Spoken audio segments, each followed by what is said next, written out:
Today, we'll be doing analysis on another property. Some good deals that are out there that we have missed out previously. Hey, Jason, you missed it out previously? This one, we always think of OMG, or One Marina Gardens, right? We think about OMG. Today, OMG, really OMG. We forgot. OMG. Actually, there's a good deal in the market. So, a lot of people, when it comes to OMG, they think that, Marina is a failed place, and this place you buy. Yeah, cannot, you buy, you die. You die, correct? So, we want to show you what we think is different. I mean, we generally want to look for better points to be able to understand what works for you and what not. So, we want to wear a fresh lens. Today, I wear new specs. So we can look back and see what works and what don't. Yes. Okay, so let's go. Disclaimer as usual. What we say is based on what we understand of the market. By no way is it a guarantee or warranty in time to come. If you are talking about numbers, look back and check with your agent. Most importantly, if you have anything, clarify with us, and then we can give you some more advice. All right. Now, when we look into today's landscape in the market, as a point of when we actually developed this slide, we still haven't got the Newton land price, we haven't got the Bedok land price, but we know, in fact, lately the Bedok land price, actually the developer, they only fell apart by about $20 right for the Bedok side, which means to say those developers who did not manage to get the land, what will they do?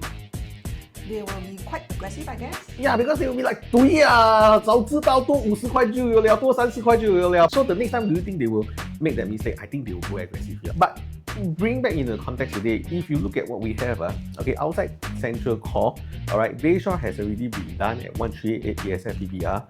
Chuan Grove, right, actually went for 1376 and 1311, 1331 PSF PBR, which means to say they are inching nearer to the price of the CCR land price that was bidded in 2024-2023. Alright? Okay. But that's outside Central Region, right? Correct. Then when we look at River Green, right, it went for 1325. There is actually a very interesting phenomenon.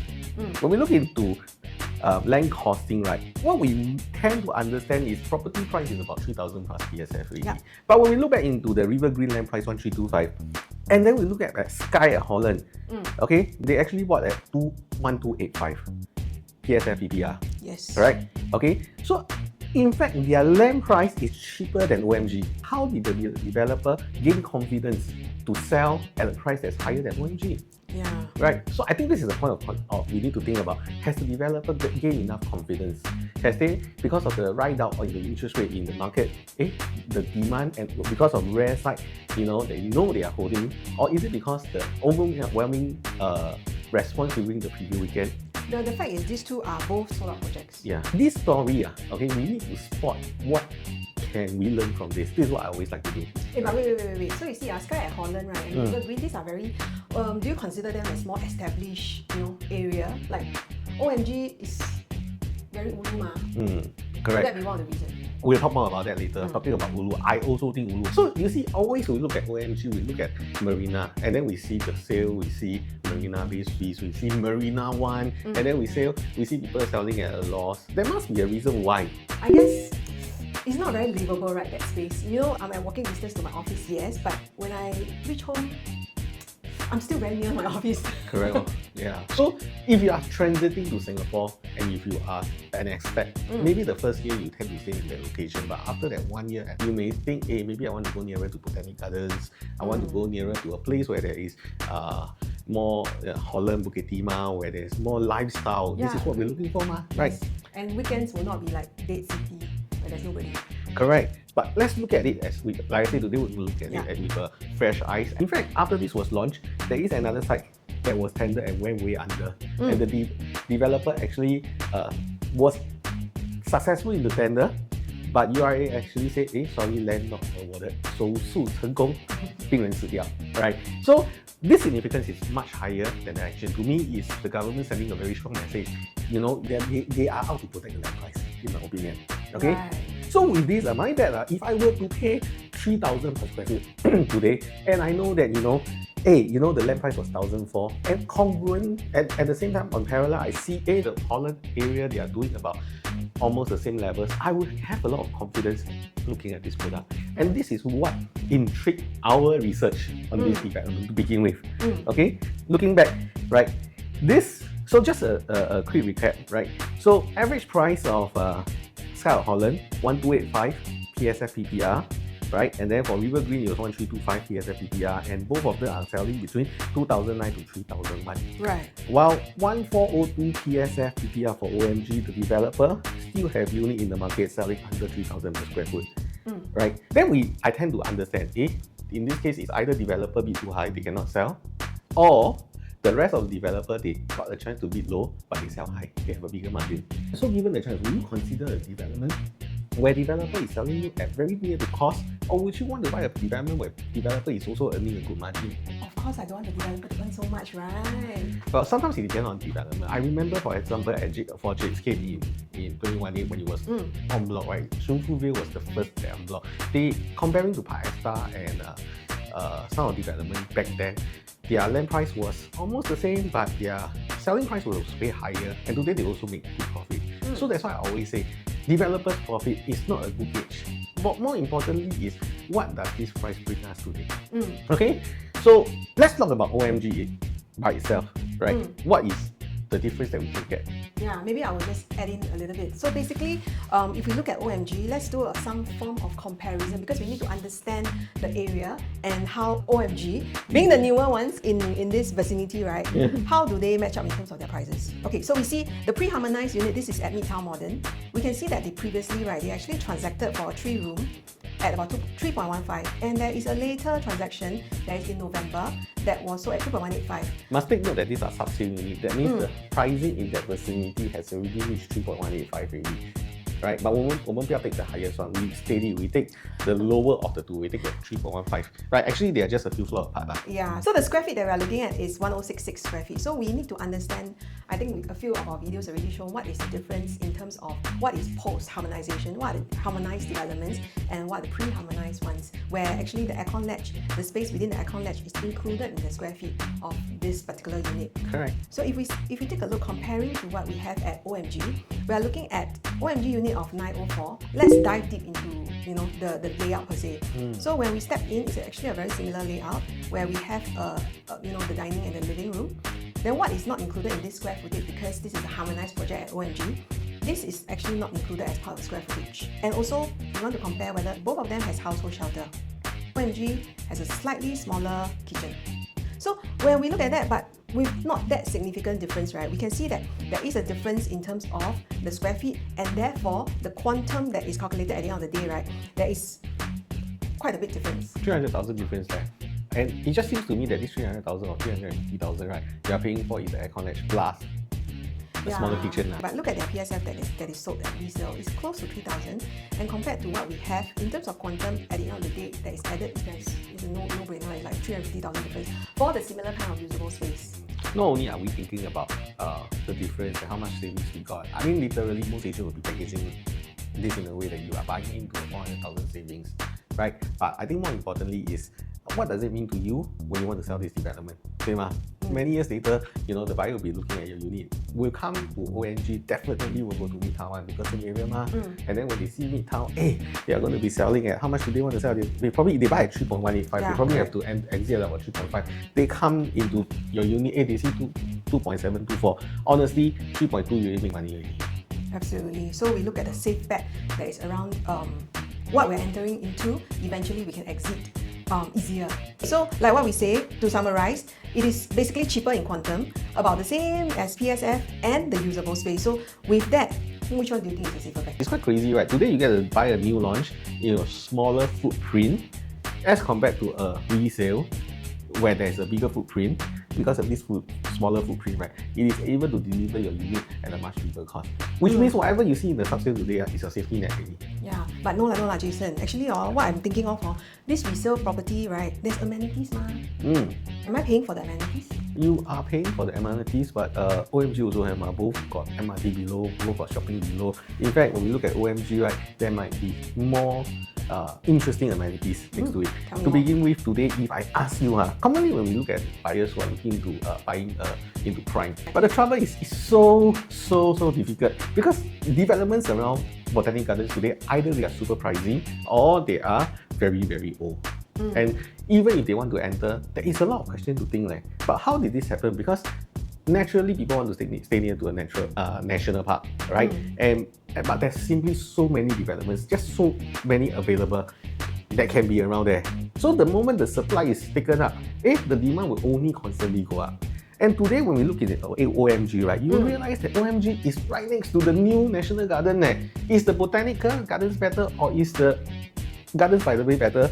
It's very hard to tell. But if you ask me, at least Gardens by the Bay got festive and feel, right? Christmas they have Winter Wonderland, Chinese New Year they have different themes, even in autumn. Also got a crop next playground in that location. We will think that that location is a big draw. And today, as we know, there is only 5 plots of residential. It's going to be the same story. Can you imagine 10 years later, 15 years later, people say, I want to stay near to Gardens by the Bay. Then, don't have all. Either very expensive or don't have. Yes. Right. So this in itself is a catchment. Now, so this is the major difference between those in the Marina CBD area and those that is going to build along this new Marina Street. Besides this, okay, from the launch, at that point of time we have no information, but lately we hear that our ex-minister, Mr. Mabutan, actually has led a consortium to build a wellness village. So if you think about it, this location, alright, you're going to be having at the front Gardens by the Bay. Behind Gardens by the Bay, fireworks view. Where you stay in, alright, is the resident belt where development will be built very sparsely because it's a car-like environment. And at the back of it is the wellness village. Before you reach the wellness village, you actually have the 10-minute neighborhood. Talking about 10-minute neighborhood, basically it's just going to be a model city, model showcase of the location. First of all, in this whole plot, there's only probably going to be 2 developments that's right above the MRT station or connected to the MRT station. OMG is one of them. With the last plot, I think, okay, because naturally they'll go A, B, C, D, E. By the E, they will have another MRT station. But by then, how much will the price be selling for? That's number one. So having a 10-minute neighborhood next to this place only mean that, you will get supermarket, food courts, childcare, and, bakeries, laundromat, medical. So everything I need is basically there, like correct. Essentials. And car light, what do you mean by car light? So no cars allowed? Not no cars allowed, there will still be cars, but it's built in such a way that you don't ever need a car. Right? Because everything is within anyway, MRT is like correct, connected. So if you want a very localized environment, this is where they plan a township accordingly. And even if the older ones like Marina One, but you have to remember they are the pre-harmonized product in the market, which means probably you'll be selling at a much higher price. Like what we spoke about earlier. Correct. For example, MBR for the river facing, the bay facing, today they're asking about 2.4, 2.5 for 2-bedder already. Where this place is still selling at a very good layout. We will talk more about what is available at a later point. And of course, there is also a link bridge, right? I guess they are connected to Gardens by the Bay, and from Gardens by the Bay, we'll go to MBS. Yeah. So easily, I can walk to MBS. Yeah. So if you cannot imagine how is it going to think about Nanjing Road at Shanghai or Zunxi Road at Chengdu, or in fact you all go Guangzhou, imagine staying near Beijing Lu, or if you are in Korea staying in Myeongdong, that kind of feeling right? Where you stay is right, 就是那边了, right? Yeah, so on its own. Correct. So these places, if you reference, even the hotels in this location, if you were to visit these places, we have to pay a significant premium, right? Yeah. But today, are we buying it within that premium or not? Not leh. So isn't this a window, a gap, an opportunity we are looking at, right? So with this location, not only there's actually a 16 GLS plot. Many are white sites. So this allows for greater flexibility for mixed-use development. So what are these? These can be actually residential, office, shop, hotel, service, apartment, recreation, association, conventional. So there is immense possibility for this place to develop. It's just that at this point of time, not much is reviewed. So it seems like it's not as ulu as I thought it is. Correct. When I step into real estate, one of my mentor tell me, when we want to buy something, right, we need to understand, is something going to happen? That if we drive and we think, something is going to be happening in this place, then we know that this is the place where we enter, because we are still buying we have the first mover advantage. Because if we go to mature estate, we go to place that are prime, maybe like Orchard, like Kent Hill today, the moment we enter, we are already buying at the ceiling. So what is the possibility of growth? So do you want to have happen? The concept of something is going to happen, it gives you an additional advantage. I think we have to be able to see the foreseeable future with all the government plans in place, that this will be a bustling new town. Correct, and in my trust for Singapore government, I mean, ultimately our government, when they plan something, we need to ask ourselves, are they a government that deliver? And if they are a government in our context that deliver, actually this place is hard to fail, right? Rightfully, location, don't need to talk about, everything is here, waterfront wellness is actually over here as well, right? So now we are going to review the pricing and why it could be advantageous to you. So if we look at the 2-bedder pricing, Okay, let's see. Earlier we compared the resale developments. Then now we take a look at the recent launches that is around that area as well. So if you look at Promenade Peak and Zion Grand, right, they are actually going up at around 3001 and 3003 PSF. 2.5 million already, eh? Absolutely. So if you look at the just two-bedder pricing, today we can see that for OMG. So if we take a look at the two-bedder pricing, let's take a look. If let's say we buy at a mid-floor at about 1.89 million, if I were to compare it to the latest launches at Promenade Peak and Zion Grand, where median pricing is already higher for these developments, even if I were to go to a higher floor on 19th floor, we are also buying it at less than 2 million. And let's take a look at the layout. Best, no wastage of space, and even if you want to lease it out for investors, actually this is also a very good layout to lease it out to even individual tenants. Right, so this is actually an added advantage. Let's see if the three-bedder is actually of a similar kind of gap. Okay, if we look at the mid-floor one like earlier, 2.6 for a mid-floor, 6th floor as well, three-bedder, at about 904 square feet. Okay, if we look at Promenade Peak and Zion Grand, they are already sold at over 3 million. So the higher floor is here. Let's say on the 14th floor, is 2.655 and 2.692, 40,000 difference. No brainer. Yeah, go for the higher floor. Four-bedder, similarly, I think this is of a very good size, 1,600 over square feet. So you see that the mid-floor, same thing, we go and find a level 5 one, 4.8 million. If we look at Zion Grand, they are already sold over 5 million, 5.5 level. But what is interesting to note for this is actually for Zion Grand, the four-bedder is about 4.4 million, right? That has been transacted. So we are still a bit below par. But what I need to let you know about this four-bedder is all the bedrooms will have bay view.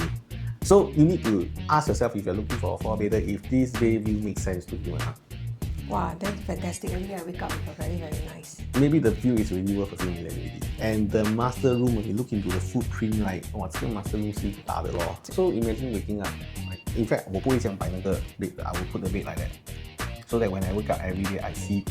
Floor one on the 16th floor is actually at about 5.1 million, slightly a little bit above 5 million. So for a four-bedder in that area of 1,400 square feet, over 1,600 square feet. Over 1,600 would mean if pre-harmonized is still about closer to about 1,800, right? Yeah.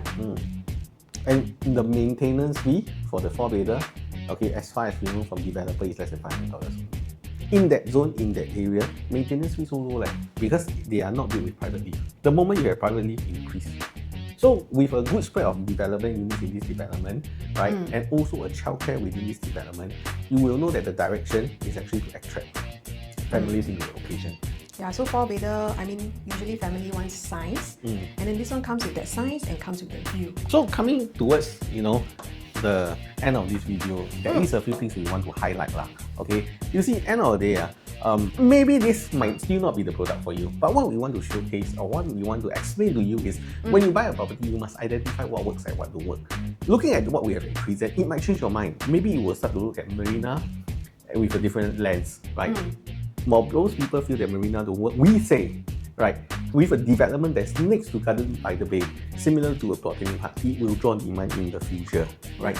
There are still units with unlimited bay view, right, and four more plots of land coming up, and which means you get to enjoy the first mover advantage right above the Thomson East Coast Line, the Marina South MRT, which also means that one side it leads to Changi Airport, on the other side it leads to our RTS in Woodlands. So this new line is actually the top of the town, right? And there's a low supply of 3 and 4-bedder generally in the vicinity. But this will be an area with a new neighborhood which will be welcoming for big families in time to come. So that again gives you an opportunity to see your development, your unit, have a higher demand, right? So to me, buyer pricing is very crucial. If you look at what is transacted in the market, do you want to buy into a location where yes, there is a lot of development around already? Yes, there is, it's a proven location, but will you see gain? Maybe you will, I don't know, right? But or do you want to go in an area where there is immense possibility? And that is why when we look at development, this is what we always say. We also learn from rich people, we learn from Warren Buffett. What did he say? He says, price is what you pay, but value is what you get. And we want to have as many value as possible, right? Because paying the same but getting more, okay, that's what the difference value will give you. And I hope today we have been able to give you enough value proposition that OMG has that the other development hard to find, right? Gardens by the Bay already hard to find other developments already. Maybe the next time we'll be talking about this is when the next plot is up. We don't know when, but we know our government is the government that will deliver. So if you like our analysis, tell us, drop a DM and let us know what other property you like us or what other development you like us to share with you. We can go deep dive and in depth and give you pros and cons about it. So thank you for joining us today. See you next time.